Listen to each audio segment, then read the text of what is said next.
Show of அரசியல் நையாண்டி. So இன்னைக்கு நம்ம என்ன பார்க்க போறோம்னா 5 அரசியல் தலைவர்கள் முன்பின் அப்படின்லாம் சொல்லுவாங்க பாத்தீங்களா. முன்னாடி ஒண்ணு சொல்லியிருப்பாங்க, பின்னாடி ஒண்ணு நடந்திருக்கும் அப்படிங்கிற மாதிரி.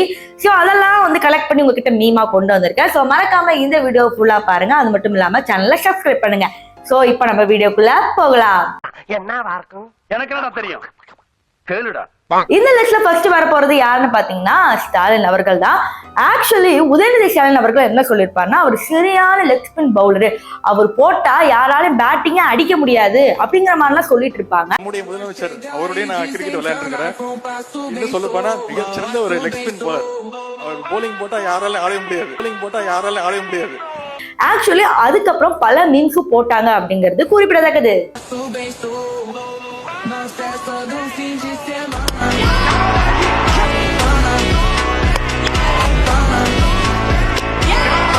நான் செவனே தானா போய்க்கிருந்தேன்.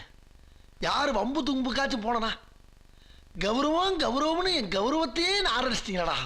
இந்த லிஸ்ட்ல நம்ம ரெண்டாவது பார்க்க போறது யாருன்னு பாத்தீங்கன்னா எடப்பாடி பழனிசாமி. அதாவது இவர்கள் இப்பதான் வந்து நல்லா கம்பீரமா பேசுறாங்க அப்படி அப்படிங்கிற மாதிரி நிறைய பேர் கலாச்சிட்டு இருந்தாலும், இன்னும் ஒரு சில பேர் அவருடைய பழைய விஷயங்கள், அதாவது சசிகலா காலில் விழுந்து இவர் வந்து ஆசீர்வாதம் வாங்கியிருப்பாங்க இல்லையா, ஸோ அதை இப்போ வரைக்கும் மீமா போட்டு டார்ச்சர் பண்ணிட்டு இருக்காரு அவரை.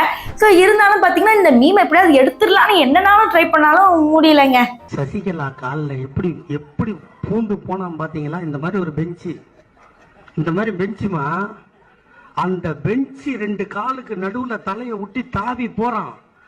அந்த திண்டுக்கல் சீனிவாசன் ஒரு மந்திரி 2 காலையும் தூக்கிட்டான், நம்ம காலை கடிச்சிட போறான்ட்டு.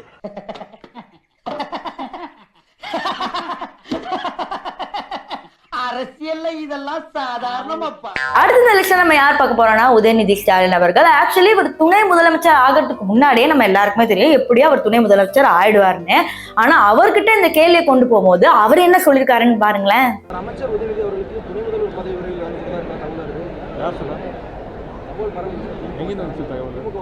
எனக்கு வராத தகவல் உங்களுக்கு எப்படி வந்து தெரியும்? தகவலே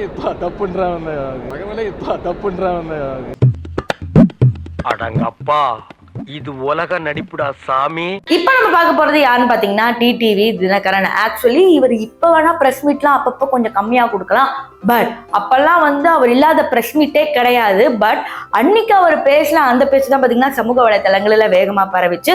அதாவது உதயநிதி ஸ்டாலின் பத்தியும் திமுக கட்சி பத்தியும் புட்டு அவர் வச்சாரு. இப்ப அந்த வீடியோ இப்ப வரைக்கும் வைரல் ஆயிட்டு இருக்கு. உதயநிதி தான் காமெடியன் மாதிரி படத்துல தான் ஹீரோவா நடிக்கிறாரு. அவரு அரசியல் சாய்பெல்லாம் காமெடியன் மாதிரி இருக்கு.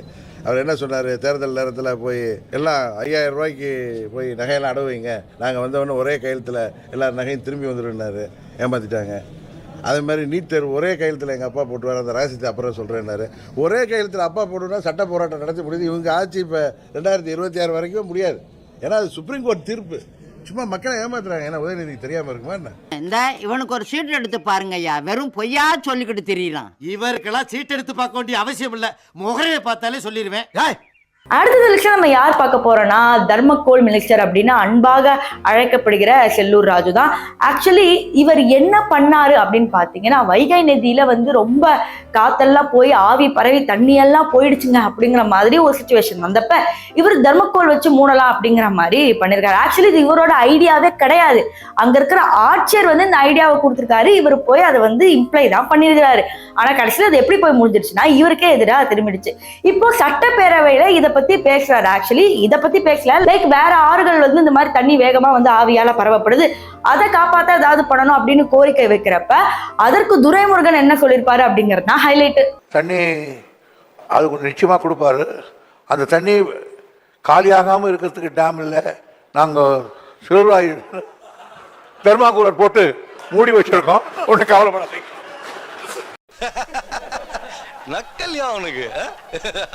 நான் சொன்ன இந்த 5 அரசியல் தலைவர்கள் உங்களுக்கு பிடிச்சிருக்கும்னு நினைக்கிறேன். உங்களுக்கு வேற என்ன அரசியல் தலைவர்களோட காமெடி வேணும் அப்படின்னு நினைச்சீங்கன்னா அதை மறக்காம கமெண்ட் செக்ஷன்ல சொல்லுங்க.